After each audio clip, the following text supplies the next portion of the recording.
शिव और सती का विवाह। दक्ष प्रजापति की कई पुत्रियां थीं। सभी पुत्रियां गुणवती थीं। फिर भी दक्ष के मन में संतोष नहीं था। वे चाहते थे उनके घर में एक ऐसी पुत्री का जन्म हो जो सर्वशक्ति संपन्न हो एवं सर्व विजयनी हो। जिसके कारण दक्ष एक ऐसी ही पुत्री के लिए तप करने लगे। तप करते करते अधिक दिन बीत गए तो भगवती आद्या ने प्रकट होकर कहा, मैं तुम्हारे तप से प्रसन्न हूँ। तुम किस कारण वश तप कर रहे हो? दक्ष ने तप करने का कारण बताया तो माँ बोली, मैं स्वयं पुत्री रूप में तुम्हारे यहाँ जन्म धारण करूंगी। मेरा नाम होगा सती। मैं सती के रूप में जन्म लेकर अपनी लीलाओं का विस्तार करूंगी। फलतः भगवती आद्या ने सती रूप में दक्ष के यहाँ जन्म लिया। सती दक्ष की सभी पुत्रियों में सबसे अलौकिक थी। सती ने बाल्य अवस्था में ही कई ऐसे अलौकिक आश्चर्यचलित करने वाले कार्य कर दिखाए थे जिन्हें देखकर स्वयं दक्ष को भी विस्मयता होती रहती थी। जब सती विवाह योग्य हो गई तो दक्ष को उनके लिए वर की चिंता होने लगी। उन्होंने ब्रह्मा जी से इस विषय में परामर्श किया। ब्रह्मा जी ने कहा, सती आद्या का अवतार हैं। आद्या आदि शक्ति और शिव आदि पुरुष हैं। अतः सती के विवाह के लिए शिव ही योग्य और उचित वर हैं।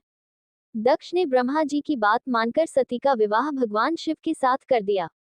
सती कैलाश में जाकर भगवान शिव के साथ रहने लगी। भगवान शिव के दक्ष के दामाद थे, किंतु एक ऐसी घटना घटित हो गई जिसके कारण दक्ष के हृदय में भगवान शिव के प्रति बैर और विरोध भाव पैदा हो गया। एक बार देवलोक में ब्रह्मा ने धर्म के निरूपण के लिए एक सभा का आयोजन किया था। सभी बड़े बड़े देवता सभा में एकत्र हो गए थे। भगवान शिव भी इस सभा में बैठे थे। सभा मंडल में दक्ष का आगमन हुआ। दक्ष के आगमन पर सभी देवता उठकर खड़े हो गए, पर भगवान शिव खड़े नहीं हुए। उन्होंने दक्ष को प्रणाम भी नहीं किया। फलतः दक्ष ने अपमान का अनुभव किया। केवल यही नहीं, उनके हृदय में भगवान शिव के प्रति ईर्ष्या की आग जल उठी। वे उनसे बदला लेने के लिए समय और अवसर की प्रतीक्षा करने लगे। एक बार सती और शिव कैलाश पर्वत पर बैठे हुए परस्पर वार्तालाप कर रहे थे।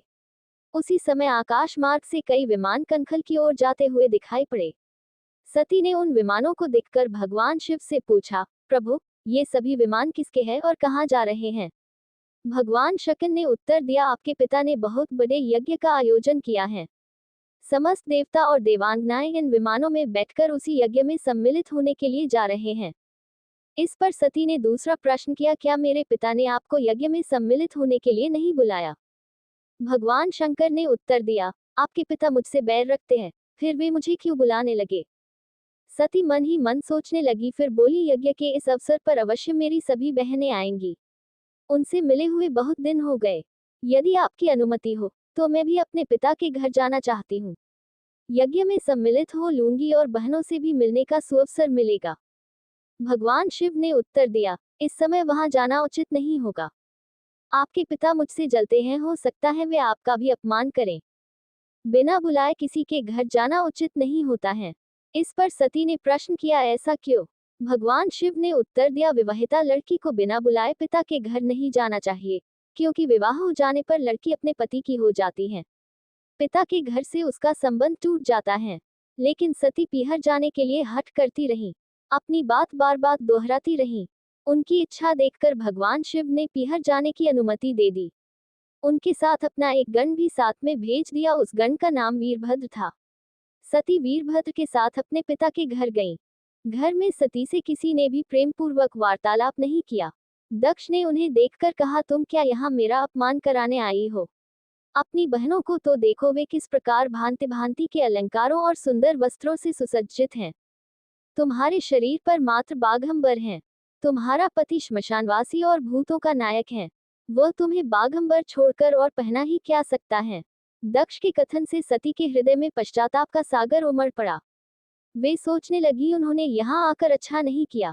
भगवान ठीक ही कह रहे थे, बिना बुलाए पिता के घर भी नहीं जाना चाहिए। पर अब क्या हो सकता है? अब तो आ ही गई हूँ। पिता के कटु और अपमानजनक शब्द सुनकर भी सती मौन रही। वे उस यज्ञ मंडल में गईं जहाँ सभी देवता और ऋषि मुनि बैठे थे तथा यज्ञ कुंड में धू धू करती जलती हुई अग्नि में आहुतियां डाली जा रही थी।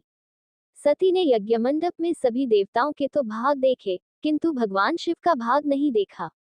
वे भगवान शिव का भाग न देखकर अपने पिता से बोली, पितृश्रेष्ठ, यज्ञ में तो सबके भाग दिखाई पड़ रहे हैं, किंतु कैलाशपति का भाग नहीं है।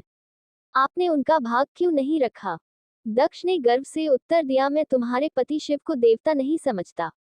वह तो भूतों का स्वामी, नग्न रहने वाला और हड्डियों की माला धारण करने वाला है। वह देवताओं की पंक्ति में बैठने योग्य नहीं है। उसे कौन भाग देगा? सती के नेत्र लाल हो उठे। उनकी भौहें कुटिल हो गईं। उनका मुखमंडल प्रलय के सूर्य की भांति तेजोदीप्त हो उठा। उन्होंने पीड़ा से तिलमिलाते हुए कहा, ओ मैं इन शब्दों को कैसे सुन रही हूँ, मुझे धिक्कार है।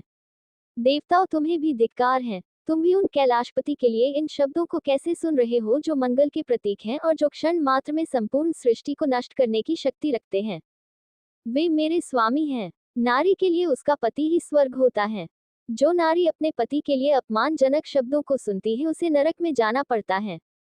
पृथ्वी सुनो, आकाश सुनो और देवताओं तुम भी सुनो, मेरे पिता ने मेरे स्वामी का अपमान किया है।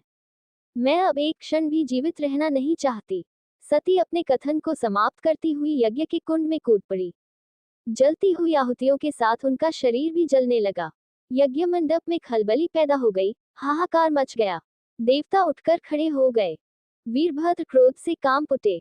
वे उछल उछलकर यज्ञ का विध्वंस करने लगे। यज्ञ मंडप में भगदड़ मच गई। देवता और ऋषि मुनि भाग खड़े हुए। वीरभद्र ने देखते ही देखते दक्ष का मस्तक काटकर फेंक दिया। समाचार भगवान शिव के कानों में भी पड़ा। वे प्रचंड आंधी की भांति कनखल जा पहुंचे। सती के जले हुए शरीर को देखकर भगवान शिव ने अपने आप को भूल गए। सती के प्रेम और उनकी भक्ति ने शंकर के मन को व्याकुल कर दिया। उन शंकर के मन को व्याकुल कर दिया जिन्होंने काम पर भी विजय प्राप्त की थी और जो सारी सृष्टि को नष्ट करने की क्षमता रखते थे। वे सती के प्रेम में खो गए, बेसुध हो गए। भगवान शिव ने उन्मत्त की भांति सती के जले हुए शरीर को कंधे पर रख लिया। वे सभी दिशाओं में भ्रमण करने लगे। शिव और सती के इस अलौकिक प्रेम को देखकर पृथ्वी रुक गई, हवा रुक गई, जल का प्रवाह ठहर गया और रुक गई देवताओं की सांसें। सृष्टि व्याकुल हो उठी। सृष्टि के प्राणी पुकारने लगे, पाहिमाम पाहिमाम। भयानक संकट उपस्थित देखकर सृष्टि के पालक भगवान विष्णु आगे बढ़े। वे भगवान शिव की बेसुधी में अपने चक्र से सती के एक एक अंग को काट काट कर गिराने लगे।